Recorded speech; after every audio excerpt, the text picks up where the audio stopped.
It's Womanless Nerd Out time! How you guys doing today? Happy Wendless Nerd Out time. Happy birthday, Chip Holschlag. Happy birthday, brother. I hope you enjoy it. This one's for you. We'll talk about him more at the end. But let's get into our discussion here, and that is about regaining your taste and smell after COVID. So, a lot of us have lost taste and smell, maybe 2 weeks, 3 weeks following COVID. Usually it self-resolves in a few weeks and you get it back. But for a lot of people, they've had lasting effects where they haven't gotten their taste and smell back over long periods of time, even up to a year. And so, albeit they're not positive of the exact mechanism by which COVID may cause you to lose taste or smell, they think, it could be due to inflammation of the olfactory nerve itself. Smell is obviously closely related to taste. You probably wouldn't lose taste without losing smell, right? Which is also closely associated with memory, which, interplays with some of these mental fog, memory issues, coinciding with your lost sense of smell, which is interesting and, maybe a topic for another day. But what might be causing this, again, they're not positive, inflammation to the olfactory nerve, maybe damage to or inflammation of the nasal lining, or damage to sustentacular cells which support the olfactory nerve. Okay, so affecting olfactory sensation, right, of our first cranial nerve. Now, you can do something called olfactory retraining, where you smell something very potent, like essential oils, powerful essential oils like peppermint or lemon or ginger, stuff like that, for a few minutes a day, and see if that can help to regain it a little quicker, kind of retrain these neural mechanisms of sensing these smells again and relating them, to memory and things like that to try and kick things back in. Again, this is no sort of cure or anything like that, but they may be helpful home remedies. Now, some other things that you can try. Well, castor oil, interestingly, contains ricinoleic acid. So if you put a warm drop of castor oil in each nostril every day, then this ricinoleic acid that it contains may help to reduce the inflammation. Also, it's been shown to reduce pain. Not that there's much associated here, but reducing the inflammation, that could be a very helpful thing, right? As inflammation is associated with so many diseases, this may be helpful to regain your taste and smell by reducing inflammation. So what are some other things that could reduce inflammation? Well, ginger, lemon peel, garlic is another one.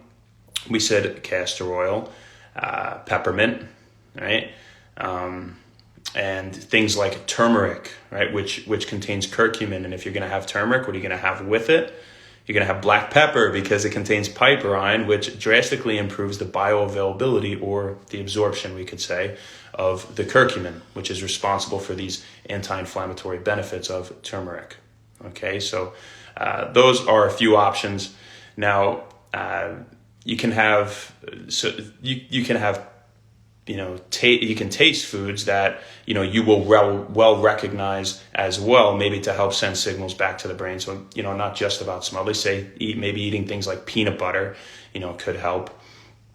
But definitely try the peppermint. Try essential oils, citrusy essential, powerful aromatic essential oils could be very helpful. They're showing, so maybe sniff some peppermint or citrusy orange or lemon peel, things like that, you guys. So, some simple home remedies to help you out if you can't taste or smell anything, people. So you guys have a great rest of your day. And who I want to have the absolute best day is Chip Holschlag, because it's your birthday, brother. Happy birthday, my man.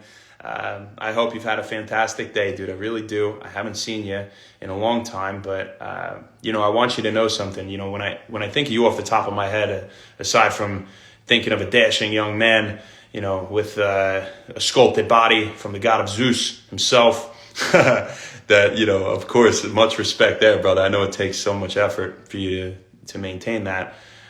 One thing I want you to know is, I always used to look at intermittent fasting for a long time as bogus, as crazy. Growing up, I used to eat, even early in undergrad, I'd eat every 2 hours of the day. And I always said, you want to keep your metabolism really fast. And this is before I did any research on it, of course. And if I had not eaten all day, I would feel terrible. I couldn't think.